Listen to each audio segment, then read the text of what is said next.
everybody, and welcome to another episode of the Smashing Skull Sessions. Today, I'm with Scott, who plays in a band called Portal to the Goddamn Blood Dimension. Scott plays cello, does some vocals, and writes quite a lot of the music. So, Scott, you're very welcome to the show. Thanks for being here. Thanks for having me. Really appreciate it. And I suppose for everybody who doesn't know, you're from Salt Lake City in Utah. Am I correct? So, yep, that's right. It's an early morning call for you. Not too early, though. Not too early. But thanks, Scott. Thanks for coming on board, man. Appreciate it. So, anytime. Look, I suppose the first question I want to get out of the way, and you're probably asked this, I don't know, every time someone talks to you, is the name of the band. Absolutely. Where does it come from?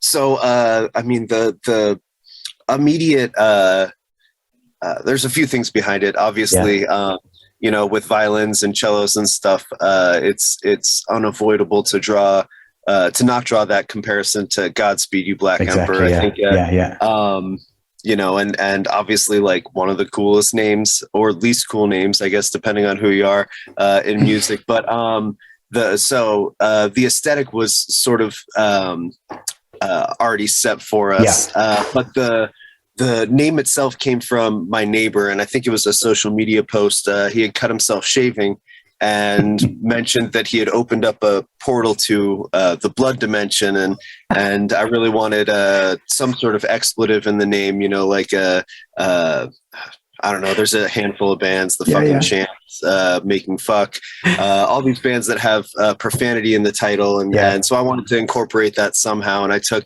his portal to the blood dimension, added a goddamn, and then started recording songs under it. So it wasn't it was all laid out for me, I guess. I didn't really have to try out that hard. It was just a natural thing, so it just happened for you. Yeah. And are you happy with the name? Do you like it? I do. I think it's fantastic. Like, I really do. I love the name. I appreciate that. I think it's evocative enough. When I first started, I went and booked a small tour just using the name. I didn't have any recordings. I played my first show as the tour kickoff for that. So I was able to leverage the goofiness of the name for, 5 or 6 different tour dates. I suppose before we even get on to Rotten Fruit, Regular Orchard, because I have loads of questions really to ask you about that album. I love it. Absolutely love it. Oh, thank you. But maybe to go back to Titans of Regret back in 2018. Yeah. Am I right in saying it was only 2 of you back in 2018? Yeah, and so that album was just me and Clark, the vocalist. And we had been... So the trajectory of the band was very much a solo project for me. I was playing with a band called Holdra at the time, and some other bands. I was real busy at the time, but I wanted to play concerts with some of the weirder bands that I liked that were coming through that, either were too weird for the band that I was playing in, or we didn't have time to play with. Okay. And so it's just me for a long time, and I would try and do a different set every night, regardless of how recently we had done a set. And so my friend Clark, who I had seen perform a handful of times just doing poetry, I had him and some other friends join up. And so what happened was we had started gaining more and more members. And I really wanted to record Rotten Fruit, Regular Orchard.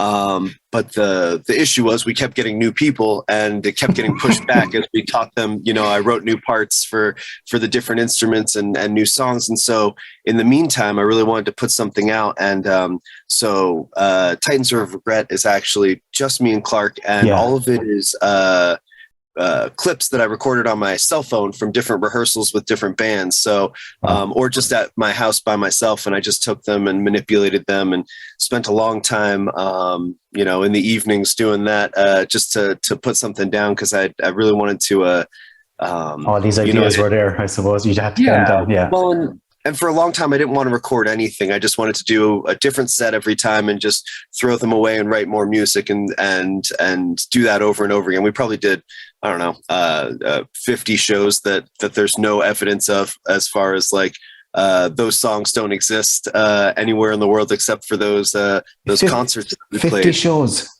I bet, Wow. I mean, over the years, it's probably more than that, but, me and Clark probably, tens of shows for sure that, uh, the songs, maybe there's some clips on my hard drive someplace, but as far as like the full constructed song, those are gone forever, which Wow. was kind of fun and freeing and interesting. But yeah, all the Titans of Regret stuff is just me and Clark, and it's all, for the most part, recorded from various cell phones over the years that I'd used to record rehearsals and ideas and things. Yeah. So like Clark's involvement, so back in 2018, Yeah, as you said, he wrote poetry. Was he a musician as well? Was he? yeah, he had. So him and I had played in another band, like a sasscore, like post-hardcore band. He had played in, he played in a band that has a really great name called Bomb Squid, which I always really liked, and various other little outfits over the years. So we had been playing in this other band at the time. I Buried the Box with Your Name, and him and the other singer Kale, who's Yeah. in another great band called Sonnets from Salt Lake City. And I just invited them.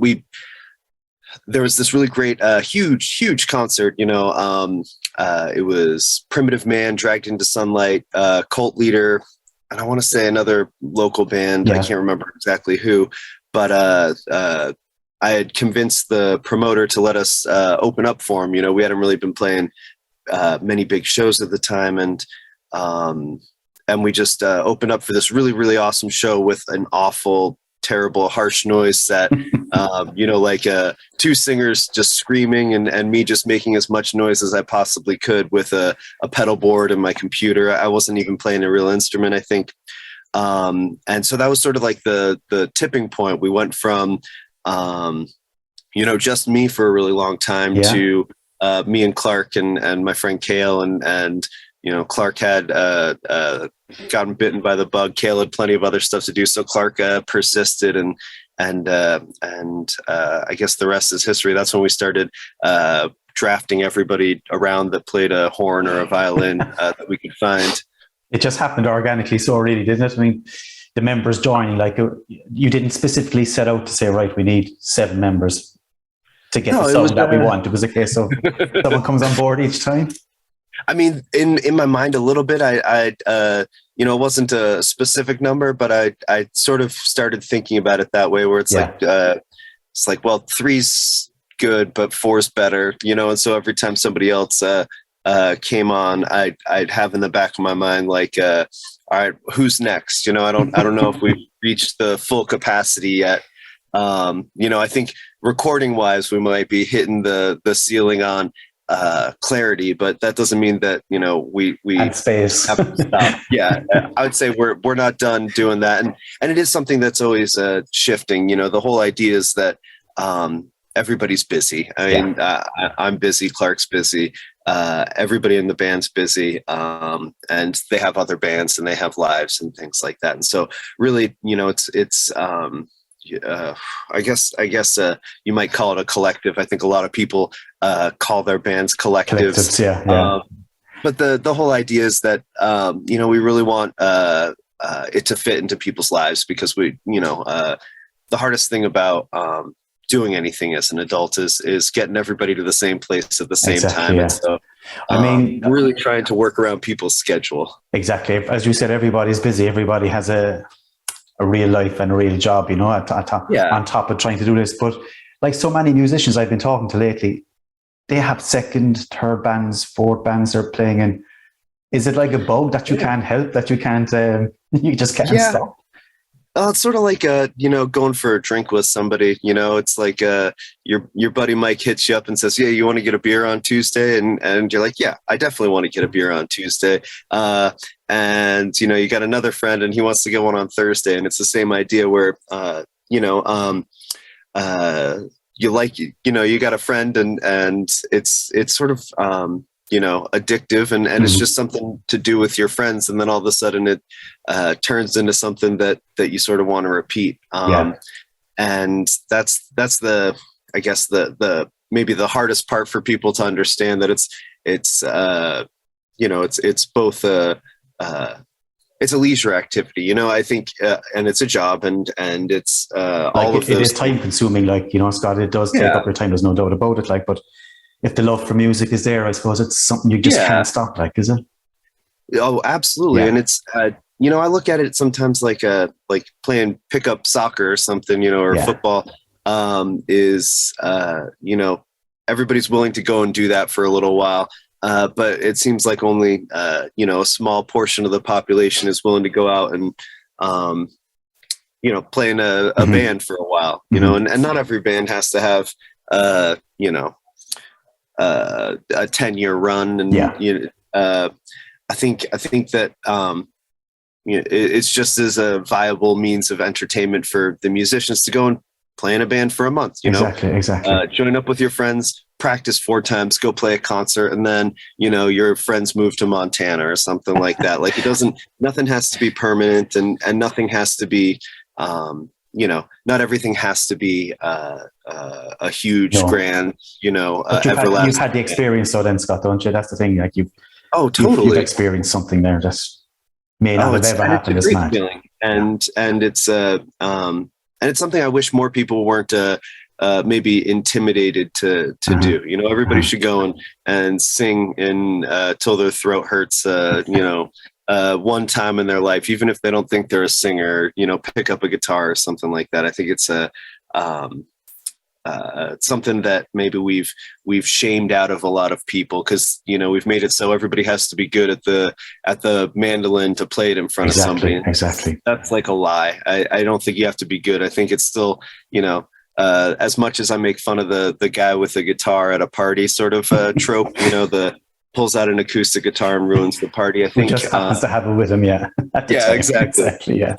But I think that that's something that you know, everybody should have an opportunity to do, is just sing and dance and play a song, And it's just like experiment with it, I suppose, isn't it, Scott? Because, like you yeah, said, not everything has to be polished, not everything has to be perfect. Like, and that's actually something I was probably going to touch on later on when we do speak yeah, about rotten fruit, because it's coarse at times. It's a bit rough around the edges, which gives it the beauty, you know. But again, look, yeah. we've plenty of time to talk about that. Before we do get on, just as we mentioned, like other bands, are you in other bands at the moment yourself? Are you involved in more than Portal? I have been in the past. Right now, as we were talking before we started, Yeah. I had a daughter last year, and so Congrats. my level of well, my free time has been drastically halved and halved again, and you know, so on and so forth. Yeah. And so I still work with the Salt Lake Electric Ensemble, and we've got some stuff that we're going to hopefully be working on this year. But you know, there were times where I was in 6 bands, you know, practicing 7 nights a week, and I think I'm a little past those right now. But I still do studio work with other bands, and I still do soundtrack work and things like that. And so it is not well, it's nothing super intensive, but I still managed to get around with bands and things in Salt Lake. I wish I had time for a few other bands, because I've got some ideas brewing up in the old noggin. But you have to get one of those baby carriers for yourself, Scott, I think. And just baby carriers bring and the some small real one with you, exactly, and a set of earplugs, and you're happy out. yeah. But again, you were talking there, like going from 20 Titans of Regret, that time it was 2 men. Yeah. You're now up to 7, as I was saying. Like some bands could easily have stuck with just 2 and maybe synthesized the sounds and used whatever technology is out there. You specifically, you wanted instruments, did you? You wanted the real thing? Yeah, that was well, and so a few reasons. I mean, the reasoning there is it's fine, and we've done that in the past when it was just Clark and I. I mean, there was a lot of I built some synthesizer that we used for a while. It was just sort of like an experimental program that, you know, and so I'm not opposed to those sort of formats. Okay. But for me, the just going back to that idea of playing and getting what you want out of it, and just doing things for the sake of doing things. I really wanted to just figure out how better to, you see like a string quartet and the way that they're in tune with each other is like nothing else. It's great to play to a drummer. It makes things a lot easier. Yeah. And it changes the dynamic a lot. And I really wanted to explore that type of playing because I have played in bands for over, I don't know, I guess 20 years now. Wow. And I really wanted to experiment with that idea of like listening and watching and breathing and being in tune with other people. And so to that effect, I really wanted to start what I consider a chamber group. And so a lot of what I'm looking for in it, obviously it's an exercise in writing music, but even more so, a lot of what's important to me is that sort of experience and trying to work with people in that context, so we're not so reliant on maybe the precision of a drummer, that there's a lot of quiet parts where we're really having to focus on each other and see what the other person is doing and sort of trading off who's leading. And so there's a lot going on. And that was important to me because, you might as well always be trying new things. You might as well always try and be better at those things. And that was sort of the impetus for the large group of actual musicians as opposed to something digital or something pre-programmed. I suppose when you've seven people coming together, the creativity is there. It's just seven heads are better than two, like, when you're creating music, like, so it's, and it is everybody brings something really interesting to the table, and to sort of unleash that in that setting of being ultra aware of the people around you and sort of playing to their strengths and things like that. It's been a very super rewarding, but also really, really interesting and challenging. And how often do you get together, Scott? How often can you get together as a group of seven? I mean, as you said, everybody has busy lives, like, and other bands and everything else. So, are you all local, actually? Are you all from roughly the same area? Yeah. So, yes and no. So on the last record, on Rotten Fruit, we everybody more or less at the time was local, with the exception of Mike, who did the master and mixing of the album. He also played bass on it, which was great. But he's in Massachusetts, and Chris, our saxophone player, has since moved to northern Idaho. Okay. But the rest of us are still local, and who knows, who. That's the beautiful thing, is that not everybody needs to be a part of every single thing. Let them work it into their schedule if it's important to them at that time. And so love to obviously have them both back, but the people who are playing right now are all local to Salt Lake. Oh, that's very handy. And that's sort of the important thing. If those people were in town, it'd be great to have them come and play with us. But the idea is that it's less about the end product and more about the process. And so the process doesn't work if people aren't there. No. And so, we get together once a week, and with as many people as we want. Usually there's sort of like a lower bar. Like, if I can't make it, it doesn't happen. And if there are other people that sub in every week. And, you're trying to think the names of all your band here. There's so many there. But yeah, so we generally, unless there's something big coming up, we'll all get together for 4 or 5 hours on a Sunday and play together, and as many people that can make it can. And sometimes we have new people show up, and I've got to struggle to get my printer to work to print out the parts and things like that. But we're very fortunate that we all live in a pretty big city, but we all live very close, and we've got a nice practice studio and are able to make it work once a week usually. Oh, great stuff, Scott. I suppose I probably might as well start tipping away with Rotten Fruit regular order here, because, as I said, nice. I have so many questions to ask about it. But I was on your Bandcamp page. You mentioned it's a record about growing old and dealing with regret. Yeah. Which fascinated me, just that whole concept itself. Like, regret, obviously, like, it's such a heavy subject, and I think that brings out the beauty in the music, because your music is dark enough, I suppose, it's heartbreaking music, like, at times. What was that? Was that the plan? Was that the idea behind Rotten Fruit from the beginning? Or Or did it sort of just manifest itself as you went along? Was it? I think, part of music for me is exploring, music in general is able to sort of fill the void in any sort of mood and situation. And I think the therapeutic part is getting to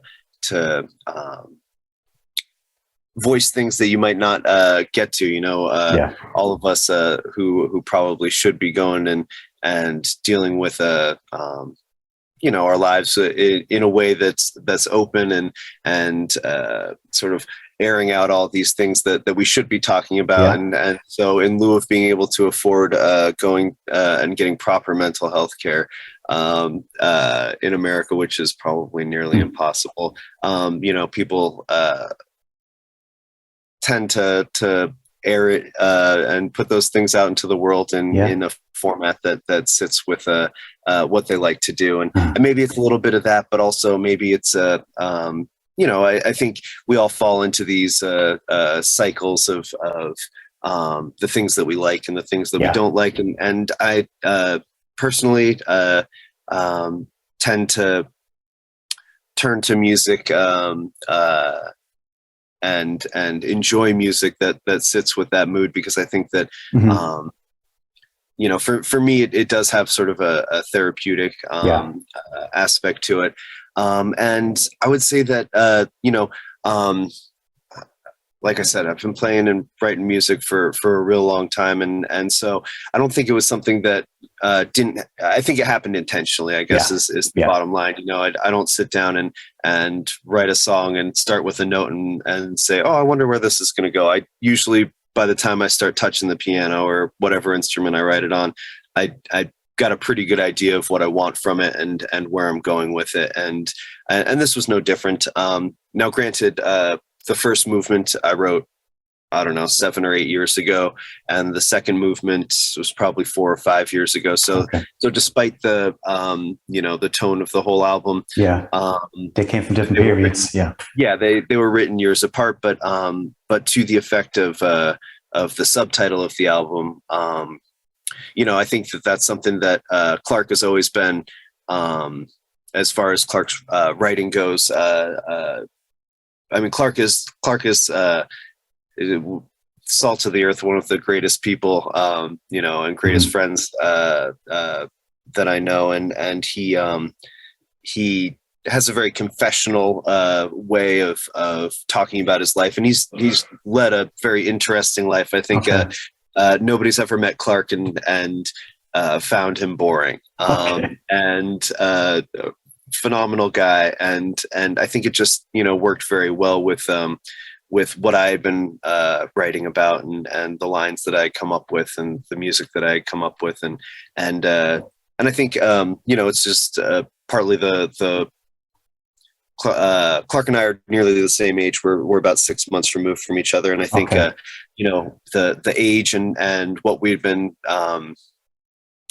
dealing with was similar enough to make that theme very possible and very easy to portray. And he did a great job running with it. I can't remember if we came up with the subtitle to the album early on or late on in the process, but it was sort of, it captured what the music was, and the lyrics and everything pretty perfectly. So I don't remember how intentional that part was, though. Like lyrically, it's incredible. I mean, just to listen to the words alone, Yeah, and they blew my mind. Like when I was reading them, or not even reading, but listening to them as they were coming on.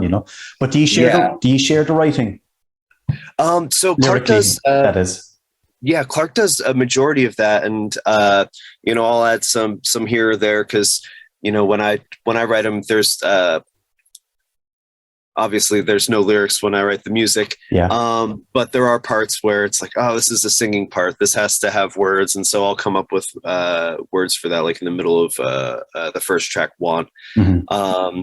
And I've got some interesting singing pieces on the album that we're working on right now. But yeah, Clark Clark is the genius behind all of that, and he does works really fast and writes constantly, and so it's an incredible experience to get to work with Clark, because we can go from like, it's like, oh, I finished this song, and then a week later Clark will be like, oh, I finished all the lyrics, let's just do it.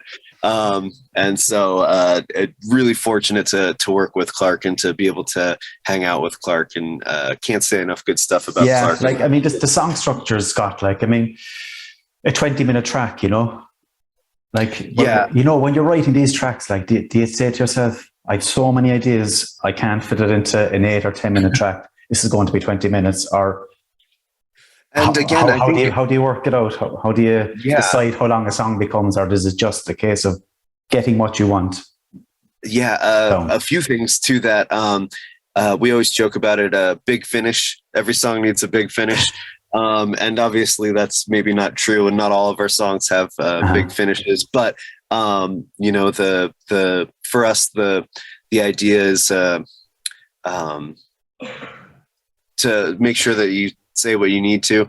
It does not make Clark's job any easier as a lyricist. There's no choruses that we return to or things like that, and so everything's pretty much through composed. And what I'm thinking about when I'm writing is what comes next. And sometimes that's the end of the song. Sometimes it's another part. And I draw a lot of like squiggly lines. That doesn't make sense, but trying to figure out shapes for songs. And it's like, all right, well, and I think that's something that maybe a lot of people do in some fashion or another, but like in thinking about composing things, you might see, somebody talking about parts like A part, B part, etc. And we do that as well. We think about things as like returning themes and things like that, but also think about things as like different shapes, like something going up, that something curving down, something like that. And so sometimes it's some sort of like contour that I'm trying to fit a song into, and it's like, well, we got the rising part, we got the flat part, we got the curvy part, now we need to do the big part, or things like that. I got you. That's interesting structure. Now how you mentioned it there, shapes and curves. I mean, there's more than one way to write a track, isn't there? Absolutely. And I think a lot of it comes from like what works next. And part of it is, it's been a long time since I've tried to write short songs. And I think it's become a little bit easier for me to fall into that long format than it is to write a short song. I think some people can say what they want quickly, and I am not that person. So that's sort of, we tend towards that long format, and I mean, maybe if we played faster, it'd be easier to write shorter songs, but we're still figuring it out. Or maybe get to when the vinyl comes out, Scott, we'll start playing it at 45 RPM, maybe. Yeah. just to pick up the pace. Save a little time that way. But look, Scott, I'll take an opportunity here to play some of your track there for the listeners. I'll play just a section from the track Want, which is from Regular Fruit, Regular Orchard, guys. Have a listen.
there you have it, guys. That is from Rotten Fruit Regular Orchard, and that's the first track of 2, and that's Want is the name of that track. So fantastic, lads. I wish I could play 20 minutes for you, but I just can't. Simple as.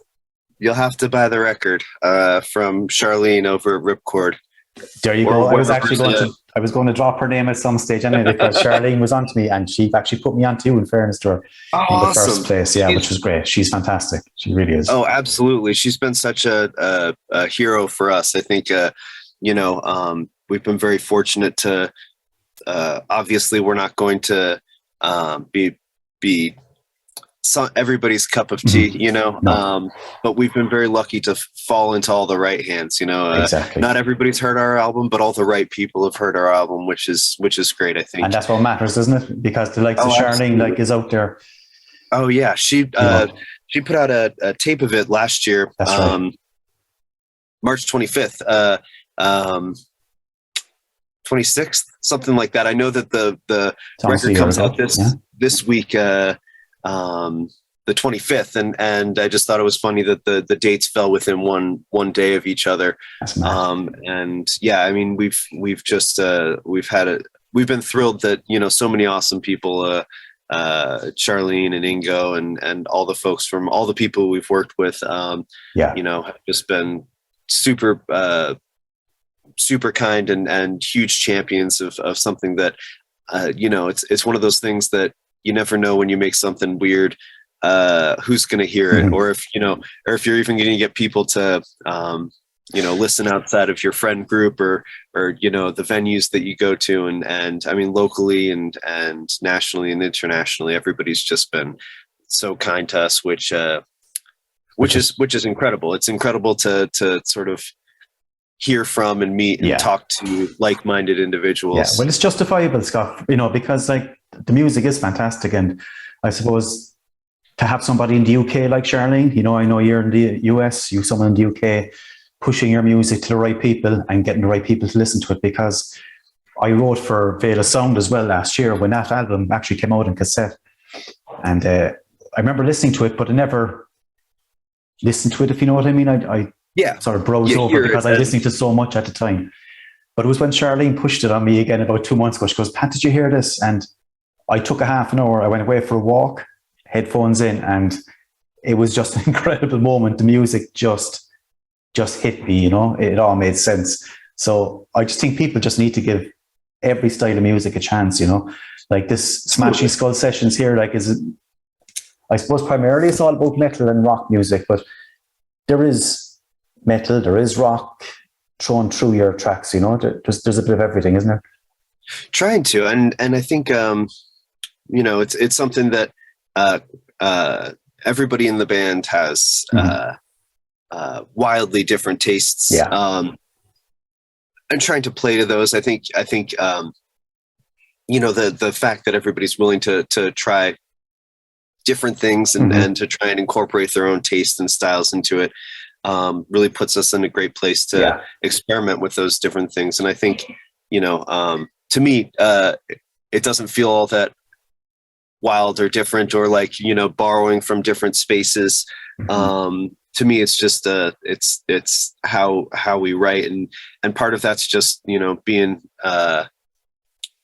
Clark and I did to that effect. Clark and I did 3 Halloweens ago, something like that.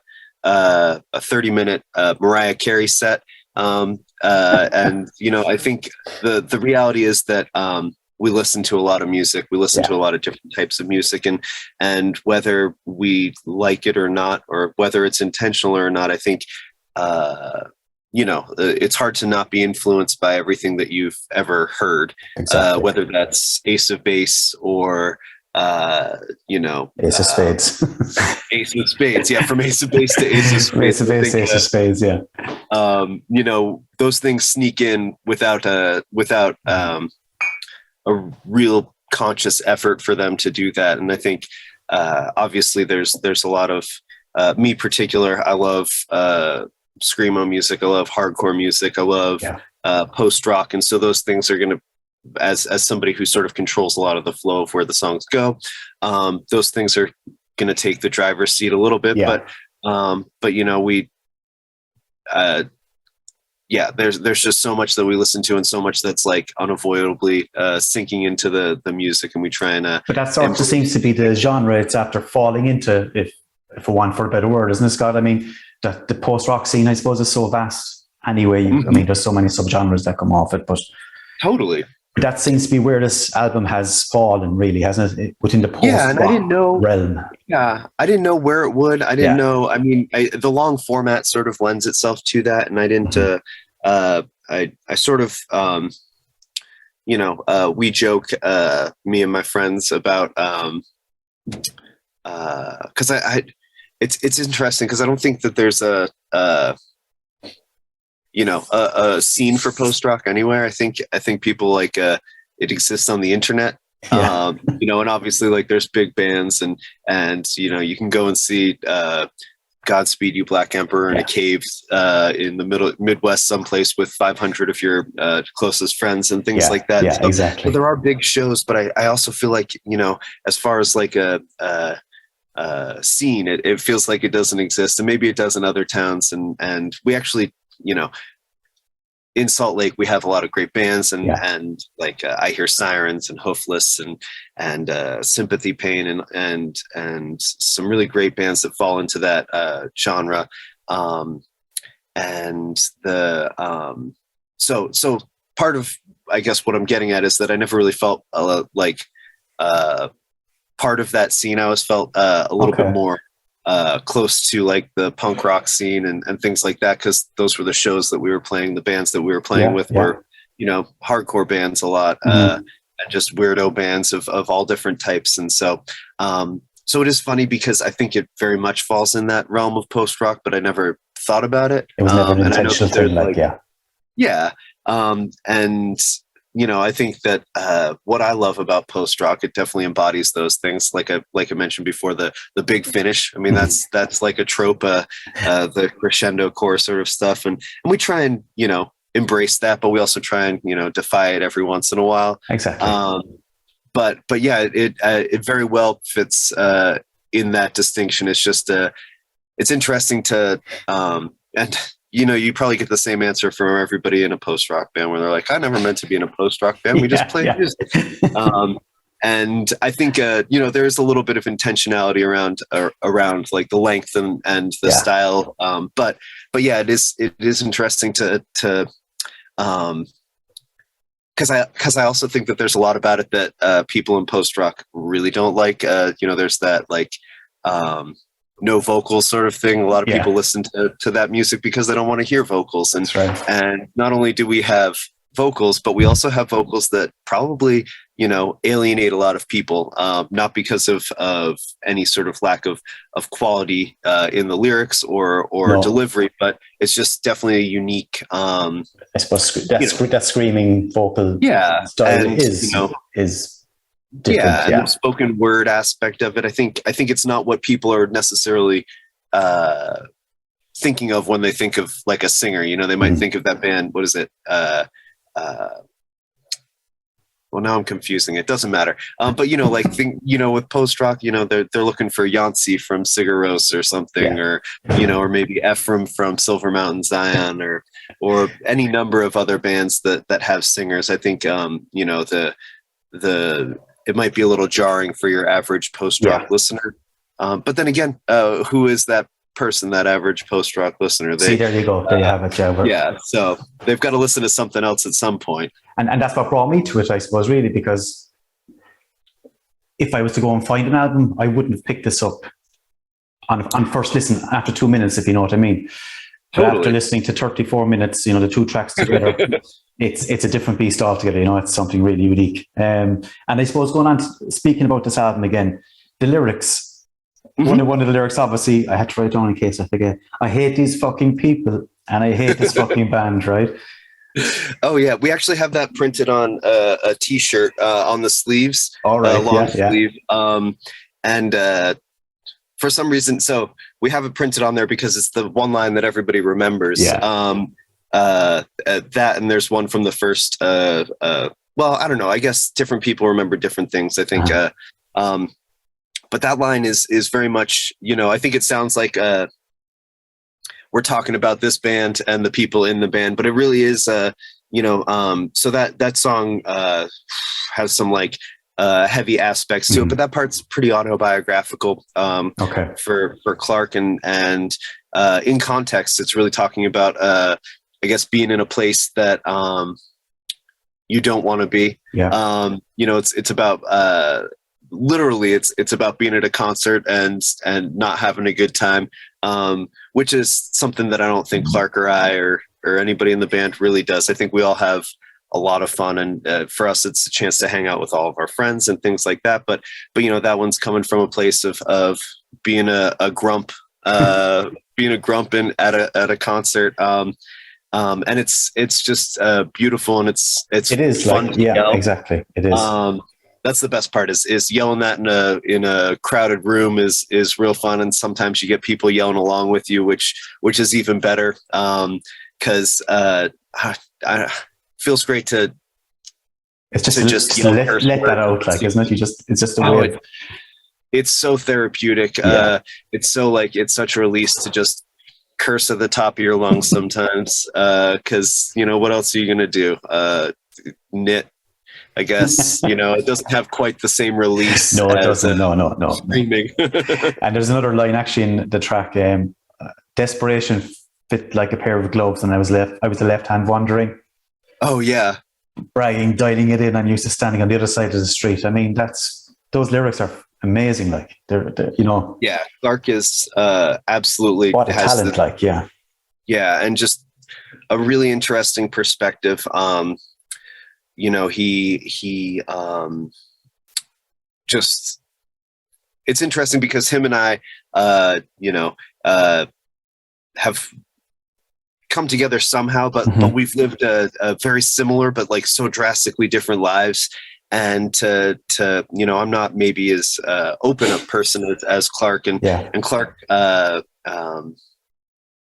now I'm trying to think, like in day-to-day life, if he's he's just a cool guy, but when he writes, he's just very, very open and very, very eloquent, and just pulls these things out that make no sense but make a lot of sense when you take exactly what you take out of it. Exactly. Yeah. So it's really, really interesting and fun to see what he comes up with, because it's always unique and really interesting, and for me that's like part of the reason I do it, is just to see what he can come up with next. I mean, the second track there, Ashes, what I love about that track as well is you have the two vocals with the delay. There's maybe a 2-second delay between two of them screaming, which again, great idea, something different. Was that intentional again? Was that something that you said, let's step this back and delay it?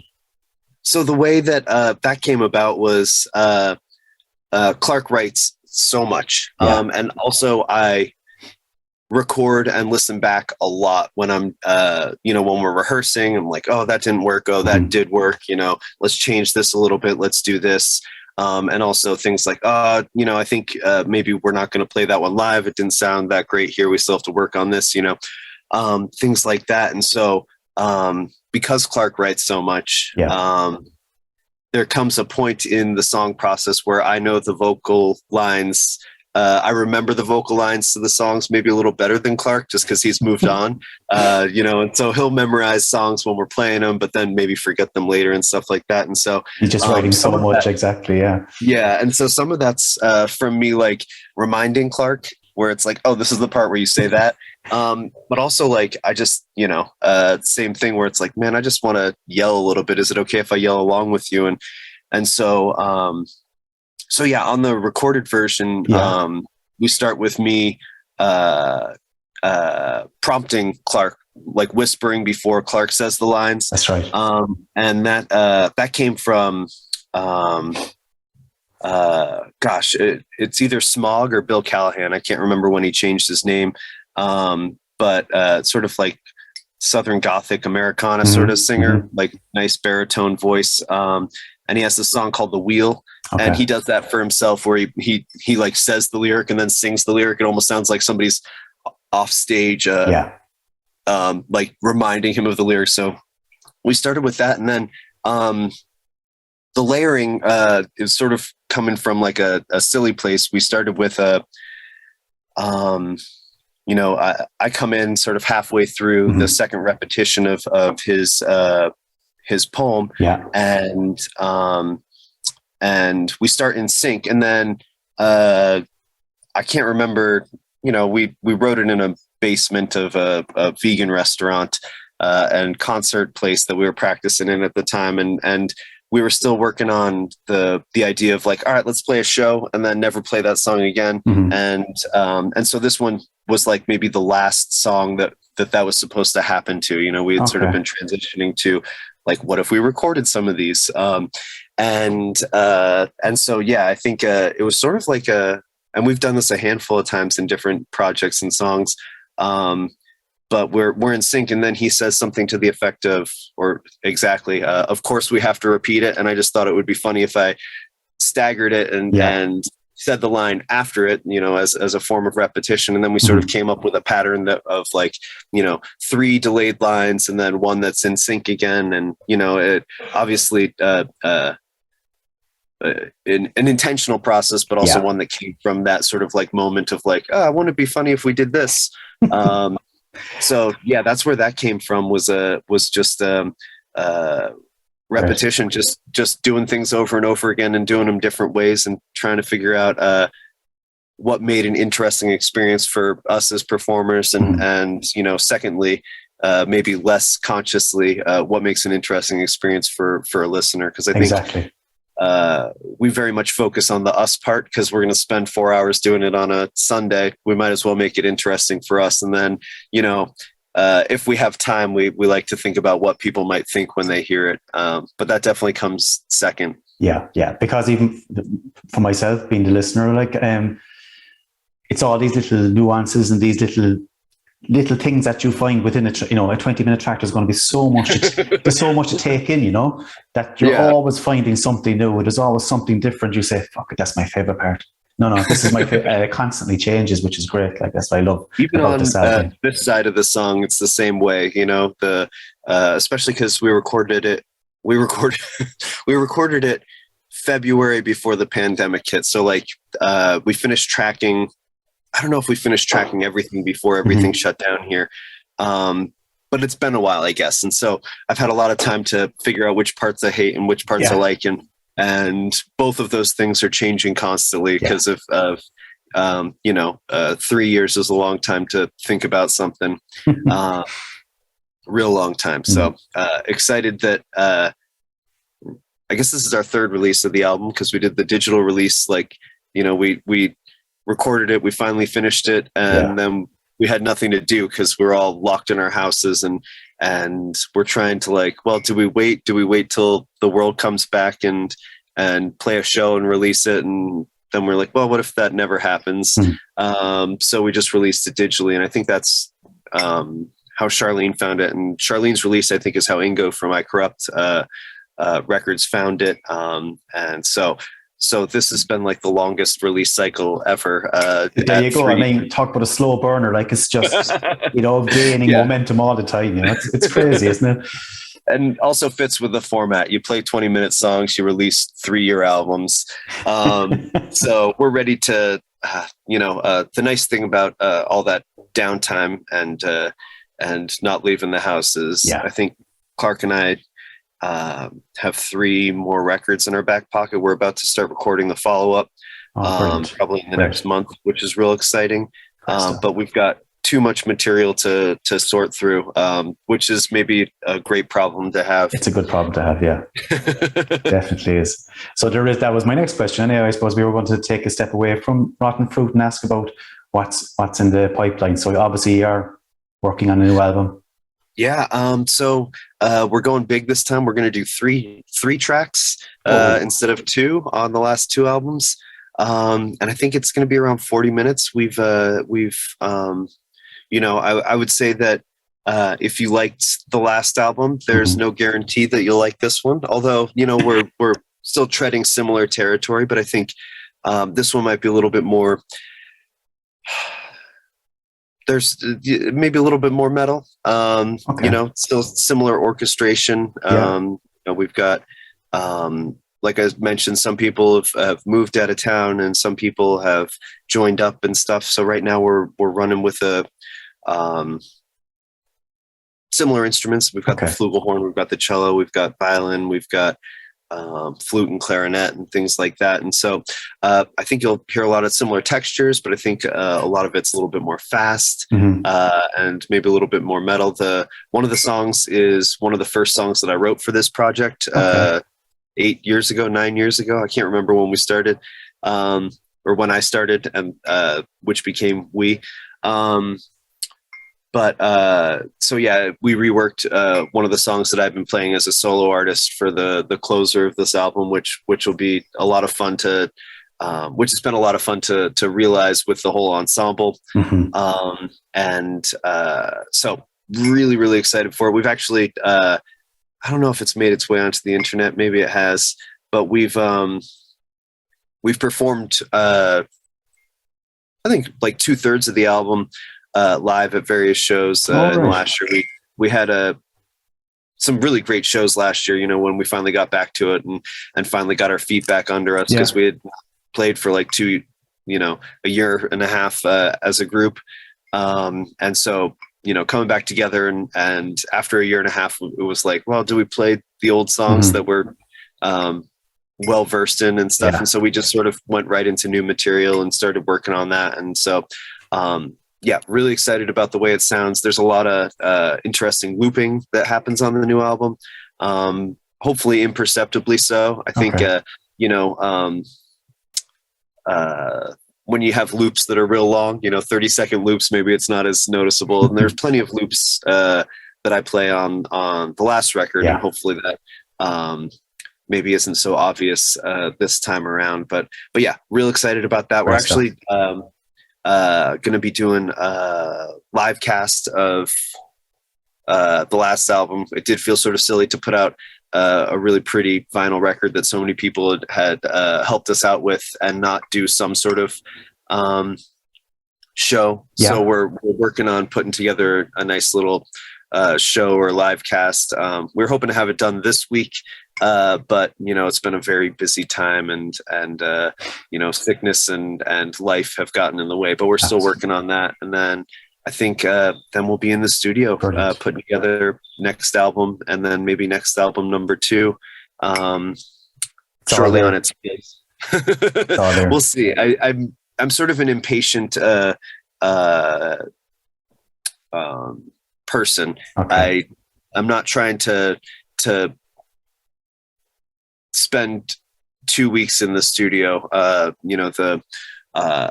The way we did Rotten Fruit was Jordan, our drummer, phenomenal person, phenomenal friend. Jordan and I spent one day or part of a day tracking cello and drums. We just did them live, did it twice and chose the best take of both of them.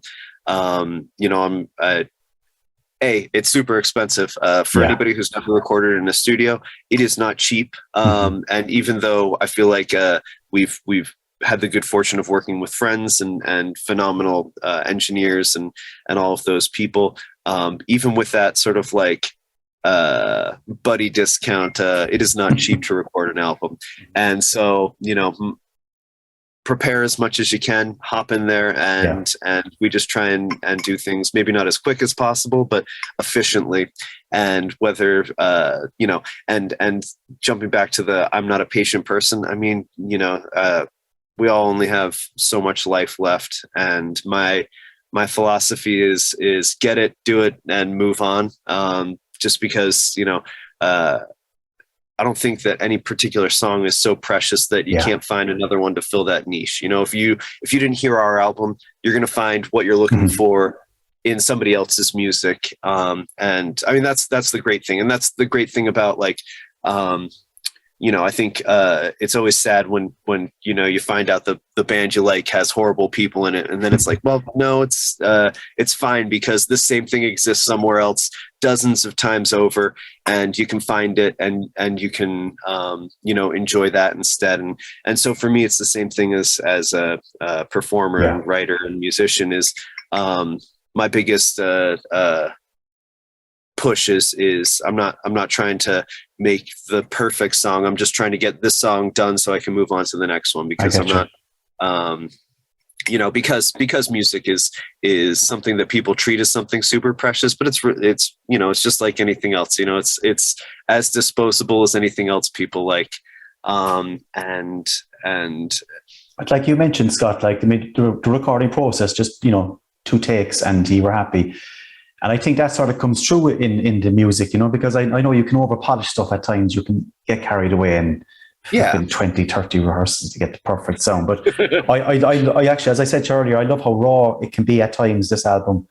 I think that's part of the character of it all, And thank you. Yeah. And I mean I think that there's a long tradition of that in music, and philosophically it's what I like, that idea of like, let's put it down and move on. But I love, some of my favorite bands have been in that vein, and, I love, something that I like to hear people try, when somebody's, I've seen bands on stage where it's like, you're obviously too good to be playing the music that you're playing, and that comes through. Like, they might sound good, but the bottom line is like the level of enjoyment I get from watching somebody do something that they're too good to do is not all that exciting. It's like it feels like pandering. I get you. Or like being treated like a child, where it's like, now we're gonna play the song. And so I love the way that those albums by The Microphones sound, like Phil Elverum and all his stuff. And I love the way, there's that Canadian band, I Hate Sex, where it sounds like, that they're struggling to play through their album. And I find a lot more enjoyment in that than something that's over polished, something that people maybe can't pull off live, or something that, that the effort doesn't come through. And that's not to say that effort isn't there. And it's a huge amount of work to make an album like the albums that we're all used to hearing, where they're beautiful and every sound is perfectly in its place and every rhythm is correct. And the tone is just perfect. And, that's a lot more effort to put into something that I don't want to spend any time on. I don't want, the tone sounds a little like whatever here. Like, it's like, I don't care. The song is there. And it's, I think it also comes from a little bit of like my experience of, I tend to like local music better than I like the music my friends make better than any other music out there. And that comes from like, did you hear our demo, or did you hear our rehearsal recording, or, it's like, so the music that I'm listening to, tends to favor that, the idea of like rawness, because the songs that I like don't exist in that pristine format all the time. Sometimes the bands that I like don't even make a record, or they don't make a record that they ever release. I know I have a handful of records from different bands that, that never made it to the internet or onto CD or something like that. And so I appreciate that, like, that sort of, aesthetic of imperfection. Because that's sort of like, those are the things that maybe are a little rarer and a little more, intimate. And I absolutely, would love to make the perfect record with everything in its place. But the trade-off is your life. It's your time. Exactly. And when you speak of the perfect record, Scott, are you happy with? Absolutely. Can you look back and say, I love what we did? I do. But that doesn't mean that I don't hate parts of everything that I've ever done, and this is no exception. And there are some beautiful moments and there are some ugly moments. And I think that to me, the priority of making something outweighs the priority of making something perfect. And it's people always say that like perfect is the enemy of done, or there's some phrase like that. Okay. Maybe I'm missing the mark on it, but the reality is, like, you know, if I had to make the perfect record, it would, you know, I would die first. I think that there's no way I'd be able to do it. Perfect for me is unattainable. Yeah. The perfectionist that's in you at the same time, but as you said, you're happy with what you put down for Rotten Fruit. Totally. And I think, you know, it's a learning process, and it's funny to go back to that because, we recently started, like I said, we're trying to do like a live cast for the album. But we went back to those songs, you know, and at the time they seemed pretty physically demanding. You know, it's long and fast at times. And but after rehearsing the new stuff for a half a year, turns out that this album's pretty easy to play. So, you know, always getting better, I think is the goal. And, you know, this album was a snapshot of how we performed it at the time that we recorded it, which I think is also sort of like a cool idea is, you know, music is living and breathing, and, you know, just like somebody can play an acoustic version of any song that they've ever written. You know, this was just how it was played and performed at that time. It doesn't mean that that's how the song is. The notes are there, and those might change as well. But yeah, I definitely proud of it. I'm definitely proud of you know, the response we got, because I do feel like a weirdo sometimes with it, you know, and to actually have it resonate with people was the most important thing. You know, after the whole like get together with your friends and make some noise, which, you know, is the most important thing. The fact that, you know, we threw up our hands and waved to people in different countries and in different states and stuff was really important as well. I think we've made a lot of really good friends. I mean, you know, 90% of the people I know and associate with are people that, you know, music has led me to, and, you know, it's awesome to continue to get to do that, and to, you know, meet new, exciting people like yourself and like Charlene and like everybody else that has sort of reached out to us, or that we've reached out to, as part of the process. So I mean, it's really, you see, this album has had an effect on people, you know, that's what it's all about for the likes of myself, you know, just a listener. I mean, this album just resonated, made an impact. So I couldn't wait to chat to you and get some background on it, you know, which was great. And I really appreciate what you've been doing over the last hour or so. You know, you've been very open about everything, which is fantastic, you know.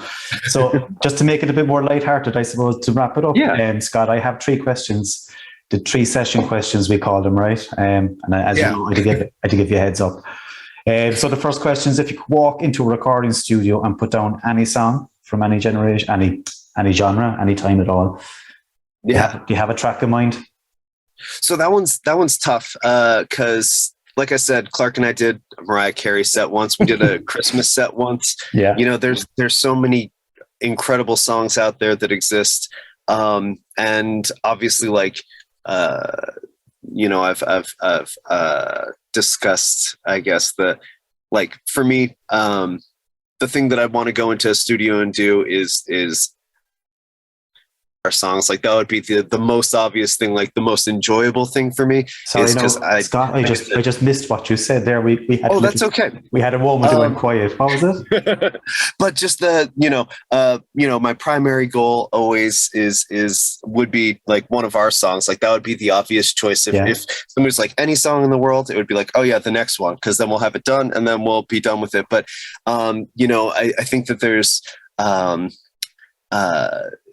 to be a guest on any song. I mean, I love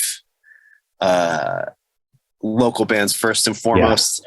And I would love to play on every single band album in Salt Lake City, and hopefully will one day. But this is the one that I knew I would have the most trouble with answering, because hopping in and recording a song, man, is something else. But so you would like to record something from a local band, so a song that you like from your own circle of friends. Yeah. Either that or, I'd love to, be on a Thursday record from 2002 or something like that. I think that would be great. We recently Thursday came to town and we got to see him, and they're just as good as they were 20 years ago when I saw them, maybe better. So probably one of those songs I'd probably want to sing, because I love singing, but I don't get an opportunity to do it enough. So I just push Jeff out of the way and sing A Hole in the World or something from Thursday, I think. Great stuff. We go on to the second question, so I'll leave you breathe a sigh of relief that question's over. If you could walk on stage and play live with any band, past or present, who would it be, Scott? Yeah, and I'm a sucker for early 2000s post rock, and part of me, if I was playing the song, I think I'd want to play Blaze Bailey Finnegan 3 off of Slow Riot for New Zero Canada by Godspeed You Black Emperor. Yeah. Just that part with the I think it's in 6, the dun dun dun. Anyway, just there's this one part sort of towards the crescendo that I always thought would be really fun to play. It's on the violin, so I'd have to play it high up on the cello, but that would be it. Is one of these days when those guys invite me up on stage with my cello, that's the song I'm going to demand that we play. Not even if whether they invite you or not, just make your way up. Yeah, exactly. I actually got kicked out of a Godspeed You Black Emperor show once. I think it was at the Great American Music Hall in San Francisco.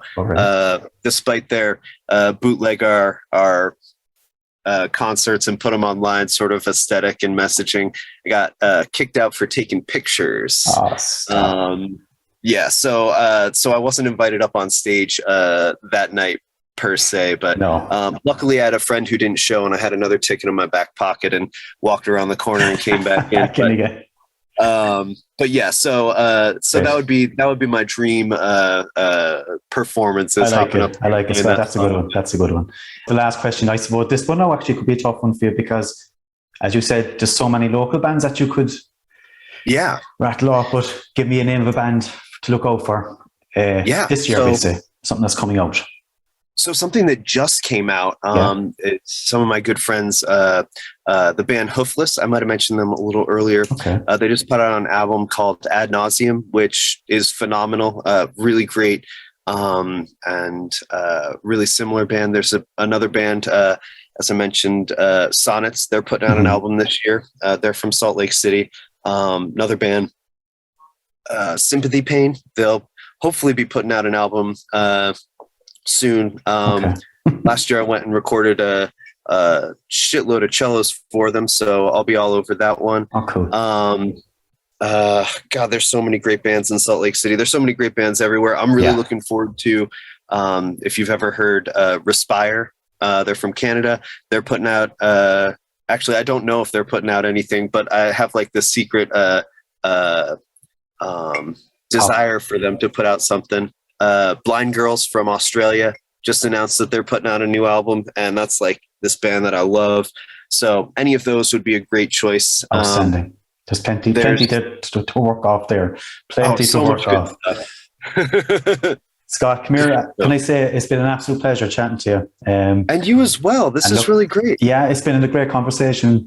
It just flowed. And I can only wish you well with everything, and with Divine Release, which is due next week, I'd say. Am I right? Friday, the 25th. Fantastic. Yep. I'll be waiting for mine. Yeah, absolutely. Hopefully they all make it safe and sound. That's always the worry. But I'm real excited about it, and it's been such a pleasure chatting with you. Hopefully we'll get to do it again one day. And maybe see each other live if you ever play somewhere in Europe. That's right, when we do the tour with Mogwai. Wow, exactly, yeah. Scott, thanks so much, man. And you as well, Pat. Talk to you soon. There you go, guys. That's Scott from Portal to the Goddamn Blood Dimension.